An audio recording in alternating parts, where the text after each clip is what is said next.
Footsteps echo on polished marble. Crystal clinks. Forks whisper. A rooftop restaurant glows like a ship above the city. Sophia breathes in. Apron tied. Hair pinned. Hands steady. Table 12 needs still water, Emma whispers, passing by with a grin. You've got this. Emma's bracelets chime, a small bell against the noise. Then he arrives. John Hale. The millionaire with a watch bright as a lighthouse. Robert trails him, checking messages. Michael, the driver, lingers by the glass doors. Evelyn, the PR mind with glacier eyes, scans the room as if it's a chessboard. Laughter follows John like a brass band. He likes it that way. Sophia steps to their table. Good evening, she says. Calm. Warm. Present. John leans back in his chair, lazy smile pulling to one side. Serve me in English and I'll pay you $1,000, he says, loud enough for nearby tables to hear. A few heads turn. I'm tired of mumbling waitstaff and broken sentences. His chuckle is heavy. You understand? Silence. A soft one. The kind that hums before thunder. Sophia notices details. The citrus bite of John's cologne, the tiny crack in the marble near his heel, the way Evelyn's pen stops mid-click. She thinks of Dad's old flashcards in a shoebox. Words stacked like tiny windows. English, French, Arabic, Spanish, Mandarin. Bridges built across air. She smiles. Of course I understand, sir. Her English is clear. Natural. Each syllable lands like a confident footstep. John blinks.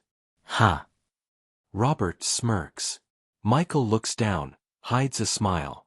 Evelyn studies Sophia like she's a paragraph with a hidden line. What would you like to start with?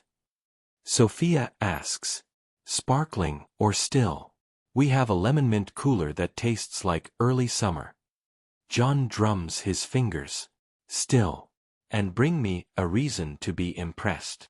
He winks at the nearby table. More laughter. Sophia nods. She moves.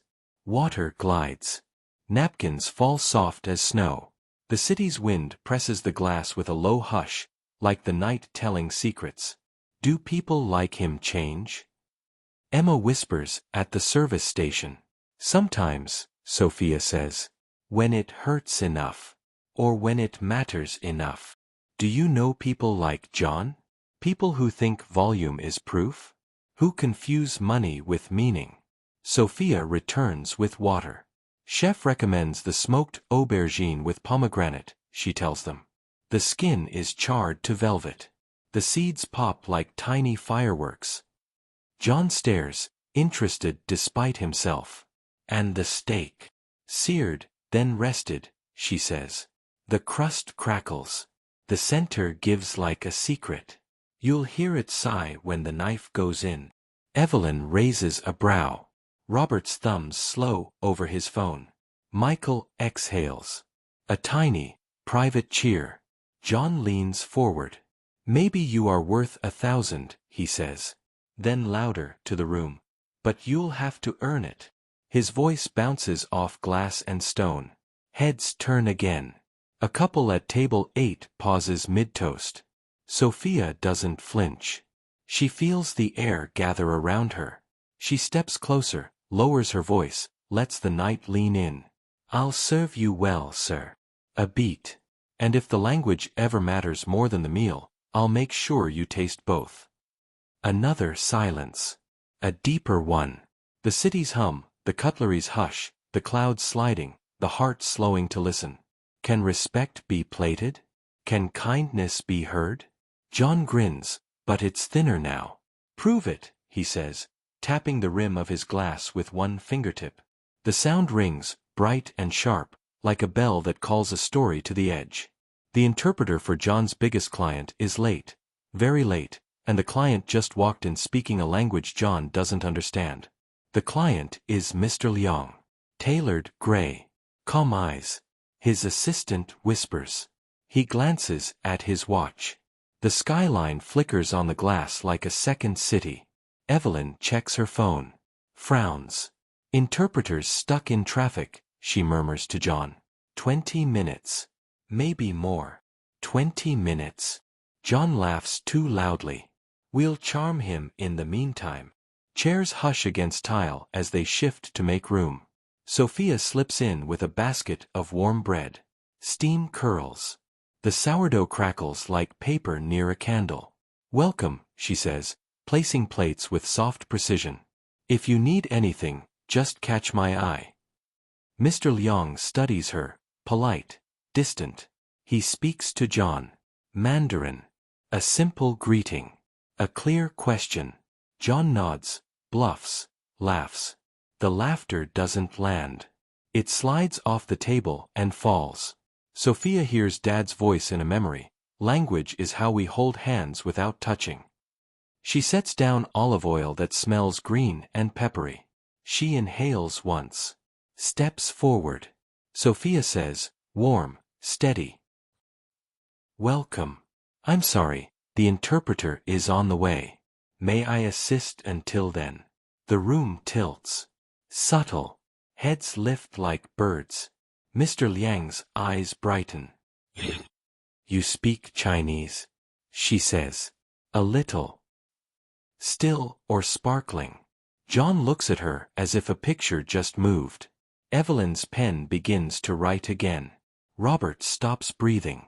Michael blinks slow, almost a smile. Sophia translates. Gently, cleanly, no rush.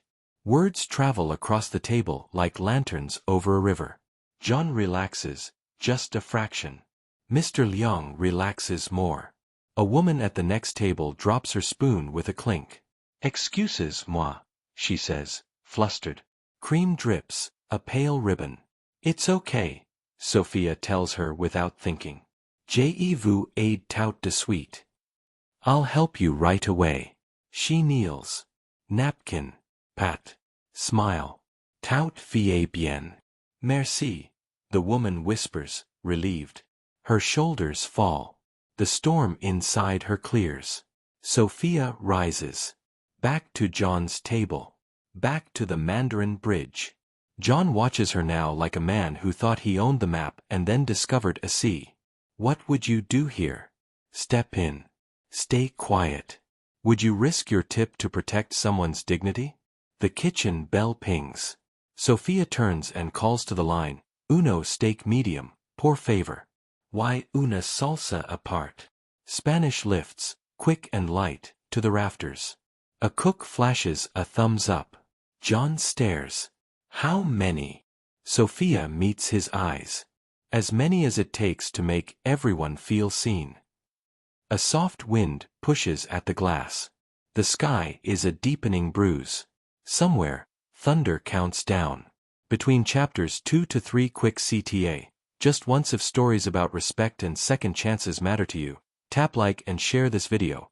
What language would you love to learn first? Evelyn's phone lights up. Tomorrow's meeting moved up to 9 a.m., and Mr. Liang just asked for Sophia to be in the room. Morning smells like rain on hot stone. Elevators sigh. The conference floor hums. Carpets swallow footsteps. Air conditioning whispers. Sophia stands outside the glass doors with Emma. You don't have to go in, Emma says, voice low. You're a server, not a shield. I'm a bridge, Sophia answers. And bridges are built for weight. Emma squeezes her hand. Then be still. Inside, the table shines like a lake. John sits at the head. Robert on his right. Evelyn across, already arranging papers like cards in a slow magic trick. Michael stands near the back wall, hands folded, eyes kind. Mr. Liang enters. Nods to everyone. He speaks. Mandarin again. Calm. Precise. Sophia translates. Clear. Balanced. She carries tone, not just words.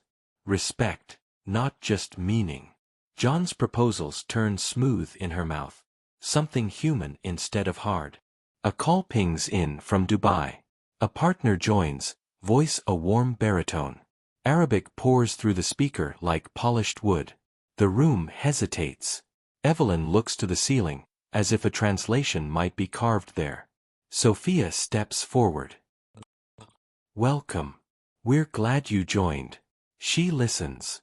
Repeats. The cadence is gentle as prayer.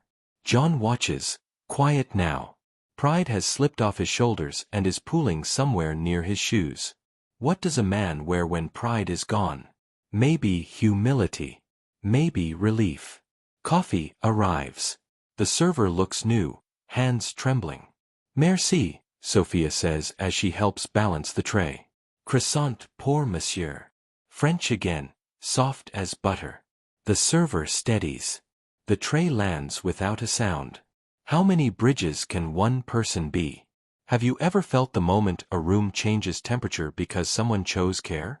Robert leans in to John. A hiss. We can control this. Offer her cash. Keep her off stage. John nods, then doesn't. His mouth presses flat. Evelyn writes a line, slides it across. Keep the credit, give the courtesy. She glances at Sophia with the tiniest tilt of respect. Numbers appear. Commitments move. The deal becomes a living thing. Mr. Leong smiles. He says, "We need a piece about community language education." Sophia translates, then adds, carefully, "He's asking if you'd consider a small fund for scholarships." John looks at the window, at the city, at the small version of himself in the glass. How small? Meaningful, not monstrous, Evelyn says. Michael shifts, steps forward. Mr. Hale. His voice is quiet thunder. You always said your mother taught you money is loud, but goodness whispers. I heard you say that. A silence. A full one. The kind that holds. The room waits. Sophia hears her own breath. The flutter of a paper edge. The soft mechanical sigh of the building's heart. Add it, John says finally. And make it real. Sophia translates. Mr. Leong nods, pleased. The call from Dubai warms. Comes through the speaker. Excellent. Isn't it strange how the smallest word can turn the biggest machine? Have you seen a face unclench when heard? As pens rise to sign, a journalist appears at the door, camera ready, and asks John the question that will echo. Will you pay the $1,000 you promised the waitress last night? Flashbulb. A white bloom. The room inhales at once. John freezes. The journalist's mic stands like a small sword. Evelyn closes her eyes for one long beat, then opens them with a plan stitched together. Sophia steps back, out of the shot. She hates cameras. She likes moments that belong to the people who need them. Last night, the journalist repeats, you said, serve me in English and I'll pay you $1,000. She served you. In English. And in 4 more. The room buzzes like a hive. Robert checks headlines. Michael moves closer to the wall, a quiet guardrail. John's lips part. Nothing comes out. Sophia remembers Dad at the kitchen table. A chipped mug. Steam on his glasses. Words are free, he'd say, until you break one. Then you pay. Evelyn stands. Smooth. We're proud of our staff, she says. And today, Mr. Hale is announcing a fund, she gestures to the papers, for community language programs. It's not about pride, John says, surprising even himself. It's about apology. He faces the camera. She didn't just serve me in English. She served this whole room in grace. A hush. Heavy. Good. Sophia feels heat behind her eyes. She blinks it back. Bridges don't cry when trucks pass. The journalist turns to her. What's your name? Sophia swallows. Sophia, she says. Just Sophia. Where did you learn? My father taught me to love the door more than the lock, she answers. Libraries helped with the rest. Emma appears in the hall, hand to her chest, eyes shining. She mouths, you're okay. Sophia nods. The journalist swivels to John. The 1,000. John looks at his hand. His watch. The city. He looks at Michael, steady as a lighthouse in a storm. He looks at Sophia, at the ordinary miracle of someone who refuses to make anyone feel small. Sometimes a man chooses the story he'll live in. Yes, John says. And more. He picks up a pen. Ink clicks, bright as flint. 1,000 to honor my promise. 24,000 to start the scholarship. 25 in all. In her father's name, if she wants. Robert exhales, a laugh that is almost a sob. Evelyn's eyes grow wet, then clear. Mr. Leong offers his hand across the table. Sophia translates nothing. The gesture means exactly what it looks like. Have you seen someone trade power for peace?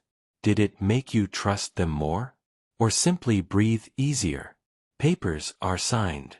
Cameras capture. The deal lands like a plane that scraped the storm and still found runway. Sophia steps into the hall. The door hushes shut. She leans her head against cool glass and lets the quiet rinse her. Michael joins her. He's not perfect, he says softly. But he's trying. Trying is a language too, Sophia says. Emma arrives, wraps her in a hug that smells like coffee and safety. Lunch on me, she says. I know a place where the bread forgives everything. That night, at the restaurant, a letter arrives in Sophia's apron pocket, unsigned, heavy, and inside is a flight ticket, a program outline, and a note. Open the school. I'll back it. J. Evening returns with orange edges. The restaurant glows. The city hums like a living instrument. Sophia holds the letter under a beam of warm light. Her hands tremble. Not fear. Not anymore. Awe. Emma reads over her shoulder. Open the school, she whispers. He means it. Words and meals, Sophia says. Bridges and tables. They turn as a familiar voice clears his throat. John stands there. No entourage. No camera. Just a man with a hat he's finally willing to take off.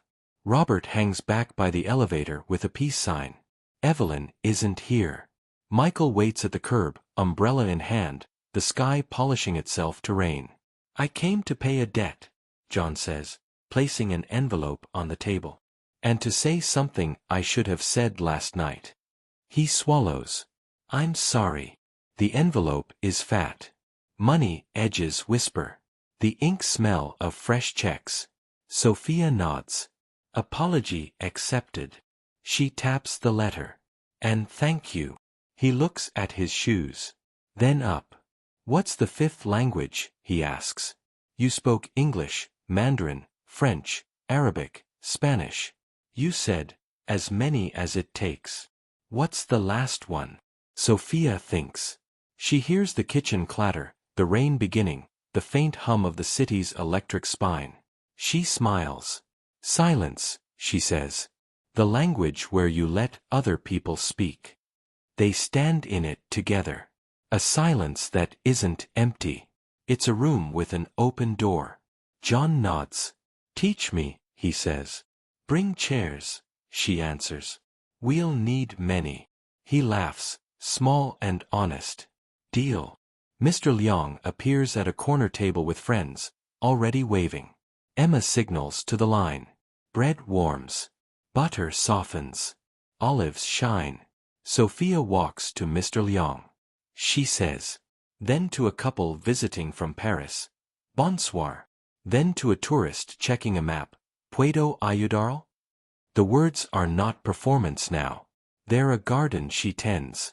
They're water in many cups. She returns to John's table with 2 bowls of soup. Steam rises in slow ribbons. He thanks her. Quietly. She nods. 2 people who met as noise, now meeting as notes. Do you think kindness can be taught? Or only shown? Which language changed your life the most? One you spoke, or one someone finally used with you? The rain thickens. Michael steps inside with the umbrella and a grin. Robert pays the bill before John can reach it. Emma slides a plate of warm cookies onto the table, by accident. Evelyn will hear about it tomorrow and smile without admitting it. The envelope is gone, converted to future. The letter is framed in Sophia's mind. The school has a name already: Door and Bridge. The city shivers with neon. The night folds itself soft around the restaurant. People leave fuller than when they arrived. Sophia unties her apron at closing. The strings fall with a little sigh. She looks at the empty tables and sees classrooms. She hears her father. Hold hands without touching. She whispers back to the air, to anyone who needs it, to you. I will. Final thought for you. When was the last time a stranger's words made you feel seen? And what language, spoken or unspoken, do you wish more people would learn first?